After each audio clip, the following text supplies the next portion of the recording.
The small restaurant nestled between two towering apartment buildings in Simsha-Tsui buzzed with the familiar sounds of evening dinners. Steam rose from countless bowls of noodles, chopsticks clicked against porcelain, and conversations in Cantonese filled the air with comfortable warmth. Jackie Chan sat alone at a corner table, methodically working through a simple meal of steamed rice, stir-fried vegetables, and sweet and sour pork. He'd chosen this particular spot not for its fame or luxury, but for its authenticity. After weeks of grueling training sessions preparing for his next film, where he'd practiced the same fight sequence hundreds of times until his muscles moved purely on instinct, Jackie craved something real, something that reminded him of simpler times. The elderly owner, Mrs. Chen, had recognized him immediately but respected his desire for a quiet meal, simply nodding and bringing him extra tea without fanfare. The peaceful atmosphere shattered when four young men pushed through the entrance, their voices loud and their swagger unmistakable. They wore expensive sneakers and gold chains, the kind of accessories that screamed new money and little wisdom. Their leader, a stocky man with bleached hair and arms covered in tattoos of dragons and tigers, scanned the restaurant with predatory eyes. "Look what we have here," the leader announced, his voice carrying across the suddenly quiet dining room. Other patrons looked down at their food, recognizing trouble. The famous Jackie Chan, eating like a common person. Jackie continued chewing, not looking up from his meal. He'd learned long ago that acknowledging bullies often escalated situations unnecessarily. The training from his youth at the China Drama Academy had taught him patience as much as it had taught him combat. "Hey, movie star," another member of the group called out, this one taller and thinner, with a voice that cracked slightly with forced aggression. "My little brother says you're supposed to be some kind of fighter. Is that just camera tricks, or can you actually do something?" The other diners shifted uncomfortably. Mrs. Chen emerged from behind the counter, her weathered hands wringing a dish towel, but Jackie caught her eye and shook his head slightly. This wasn't her fight, and he didn't want innocent people getting hurt. "We're talking to you," the stocky leader said, moving closer. His breath carried the sharp scent of alcohol and cigarettes. "Or maybe you're just too scared to answer real men." Jackie finally looked up, his expression calm and slightly amused. "I'm just trying to enjoy Mrs. Chen's excellent cooking," he said in Cantonese, his voice steady and polite. "Perhaps you gentlemen would like to order something? The sweet and sour pork is particularly good tonight." The leader's face reddened. "Don't play games with us, old man." He reached out and deliberately knocked over Jackie's bowl of rice, sending grains scattering across the table and floor in a cascade of white. "Oops, looks like you made a mess. Maybe you should clean it up." The restaurant went completely silent. Even the kitchen sounds seemed to pause. Jackie looked down at the spilled rice, then at the overturned bowl, then at the four men standing around his table. His expression didn't change, but something shifted in his posture, a subtle adjustment that anyone trained in martial arts would recognize as the moment before action. "That was unnecessary," Jackie said quietly, reaching for the small container of toothpicks that sat on every table. Mrs. Chen always kept them well stocked, thin wooden slivers meant for removing food from teeth after a meal. Jackie selected one carefully, rolling it between his fingers as if testing its weight and balance. "What are you going to do, pick your teeth at us?" The thin one laughed, and his companions joined in. The sound was harsh and grating in the small space. Jackie smiled, a genuine expression that somehow made the temperature in the room seem to drop several degrees. "You know," he said conversationally, "people often think that strength comes from size, or anger, or expensive jewelry." He stood slowly, the toothpick still balanced between his thumb and forefinger. "But my master always taught me that true power comes from understanding how everything around you can become part of the solution." The leader stepped forward aggressively. "Stop talking nonsense, old..." And that's when Jackie moved the toothpick. What happened next would be discussed in the neighborhood for years to come, though no two witnesses would ever agree on the exact sequence of events. All they knew was that it began with the smallest possible motion and ended with four young men learning a lesson they would never forget. The first movement was so subtle that most people missed it entirely. Jackie simply flicked his wrist, and the toothpick flew with surgical precision toward the light fixture hanging directly above the leader's head. It struck the chain with a tiny metallic ping, causing the lamp to swing in a gentle arc. As the stocky man looked up instinctively, Jackie was already in motion. He stepped forward and to the side, his foot connecting with the leg of the leader's chair in a movement that appeared accidental. the chair slid exactly 18 inches, positioning itself perfectly behind the confused man's knees. At the same moment, Jackie's hand brushed against the edge of the table, causing a small dish of soy sauce to tip and spill in a precise line across the floor.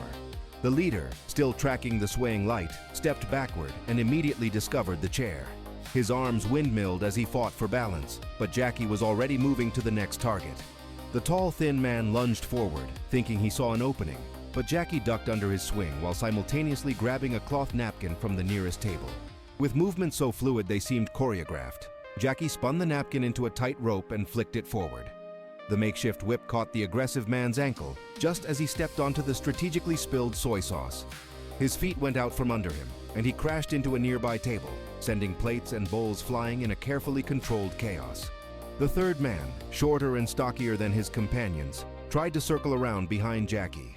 But Jackie had already anticipated this, using his momentum from the napkin move to vault backward over his own table. He landed with one foot on his chair and the other on the table's edge, perfectly balanced despite the precarious position. From this elevated position, he reached up and adjusted the rotating ceiling fan, giving it just enough spin to create a gentle breeze. As the short man charged, Jackie stepped off the table and seemed to stumble, falling directly toward his attacker. But the stumble was perfectly controlled, and as he fell, Jackie's hands found the man's belt and shirt collar. Using the attacker's own momentum, Jackie executed a textbook judo throw, sending the man sailing through the air to land safely but thoroughly winded on a pile of empty rice sacks that Mrs. Chen kept stacked near the back of the restaurant. The fourth member of the group, the smartest of the bunch, had been hanging back and analyzing the situation. He'd watched his three friends get systematically dismantled without Jackie throwing a single conventional punch or kick. Now, seeing an opportunity while Jackie appeared vulnerable from the throw, he grabbed a heavy ceramic teapot from a nearby table and raised it threateningly. Jackie looked up from his position on the floor, smiled, and picked up another toothpick from where they'd scattered during the chaos. This time, instead of throwing it, he held it between his teeth and gave it a sharp whistle. The sound was piercing and perfectly pitched. The noise caused the man with the teapot to flinch and cover his ears involuntarily. In that moment of distraction, the carefully positioned ceiling fan completed its rotation, and the breeze it generated caught a hanging menu board, causing it to swing down like a pendulum. The board caught the teapot perfectly, knocking it from the man's hands to shatter harmlessly against the wall. Meanwhile, the leader was still struggling with the chair situation.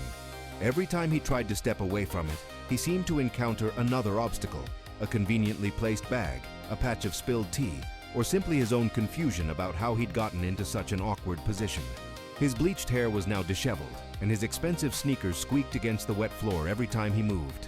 The tall, thin man had managed to extract himself from the table wreckage, but now found himself facing a new problem. In falling, he'd somehow gotten his jacket tangled with the tablecloth, and every movement he made seemed to create more complications. Plates and utensils followed him like a symphony of clattering chaos, making him appear to be performing an elaborate and very undignified dance. Jackie stood up slowly, brushing off his simple clothes with casual dignity. The entire sequence had taken less than 30 seconds from start to finish, yet the restaurant looked like a tornado had passed through it. Except that nothing was actually broken beyond repair, no one was seriously hurt, and somehow every customer's meal remained untouched on their respective tables. "The thing about using your environment," Jackie said conversationally, as if he were giving a lecture to film students rather than addressing four would-be bullies, "is that everything has multiple purposes if you just change your perspective." He gestured around the restaurant, where his four antagonists were still dealing with their various predicaments. A chair isn't just for sitting. Soy sauce isn't just for flavoring. A toothpick isn't just for cleaning teeth. Mrs. Chen appeared beside him with a fresh bowl of rice and a new set of chopsticks, her expression completely serene, as if nothing unusual had happened. "Your meal got cold," she said simply. Jackie bowed respectfully to her and returned to his seat, while behind him, four young men slowly began to understand that they had seriously underestimated what movie star meant when applied to Jackie Chan. The cleanup process was almost as entertaining as the initial confrontation. The leader, still trapped in an intricate dance with his chair and the spreading puddle of soy sauce, finally managed to stand upright, only to discover that his expensive gold chain had somehow gotten tangled with a hanging decoration. Every time he moved, wind chimes tinkled softly above his head, announcing his presence like a very embarrassed bell. The tall, thin man had given up trying to escape the tablecloth and was now sitting on the floor, carefully untangling himself from what appeared to be every piece of fabric in a 3-foot radius. His attempts at maintaining dignity had long since abandoned him, and he worked with the focused concentration of someone solving a particularly complex puzzle. Their shorter companion had finally extracted himself from the rice sacks, but discovered that his clothes were now decorated with grains of rice that seemed magnetically attracted to his shirt. No matter how much he brushed at himself, more rice appeared, as if he'd been blessed by some mischievous food deity. The fourth man, the one who'd wielded the teapot, stood motionless in the center of the restaurant, staring at Jackie with something approaching awe. He'd replayed the last 30 seconds in his mind several times and still couldn't quite comprehend what he'd witnessed. It was like watching a master calligrapher create art, except instead of ink and paper, the medium had been physics and furniture. Jackie continued eating his fresh bowl of rice with apparent unconcern, occasionally looking up to offer helpful suggestions. "If you twist to the left, the change should come free," he advised the leader. "And you," he said to the man covered in rice. "There's a lint roller behind the counter that Mrs. Chen uses for cleaning tablecloths. She won't mind if you borrow it." Mrs. Chen herself moved between the tables, collecting scattered utensils and straightening chairs with the efficiency of someone who'd been running a restaurant for 40 years. She seemed entirely unperturbed by the chaos, occasionally tutting softly when she found a particularly out-of-place item, like a napkin that had somehow ended up draped over a light fixture. "I don't understand," the fourth man finally said, his voice filled with genuine confusion rather than aggression. "How did you do that? It was like you had the whole place choreographed." Jackie looked up from his meal, considering the question seriously. "When I was very young, much younger than you, my master used to make me practice forms in spaces exactly like this. Crowded, full of obstacles, with innocent people nearby who couldn't be hurt." He gestured with his chopsticks toward the kitchen. "You learn to see everything as either a tool or a problem to solve. The chair wasn't trying to trip your friend, but once I saw how he was standing, I knew it could help him sit down safely instead of falling hard." The leader, finally free from his various entanglements, straightened his clothes with whatever dignity he could muster. His anger had transformed into something more complex, part embarrassment, part respect, part confusion. "But we could have hurt you. We could have hurt other people." "Yes," Jackie agreed simply. "And that's exactly why I couldn't let you continue thinking that strength means intimidating others." He set down his chopsticks and looked directly at each of the four men. "Real strength is protecting people. Real skill is solving problems without creating bigger ones. Real courage is admitting when you've made a mistake and choosing to do better." The restaurant had gradually returned to its normal volume as other diners realized the excitement was over. Conversations resumed, though many customers kept glancing toward Jackie's table with expressions of amazement and amusement. The tall, thin man had finally freed himself from the tablecloth and stood up, his hair disheveled but his expression thoughtful. "So what happens now? Do you call the police? Do we apologize?" Jackie smiled, the same genuine expression he'd worn at the beginning of the confrontation. "Now you help Mrs. Chen clean up the mess we all made together. Then you order some food and discover why this is the best restaurant in the neighborhood.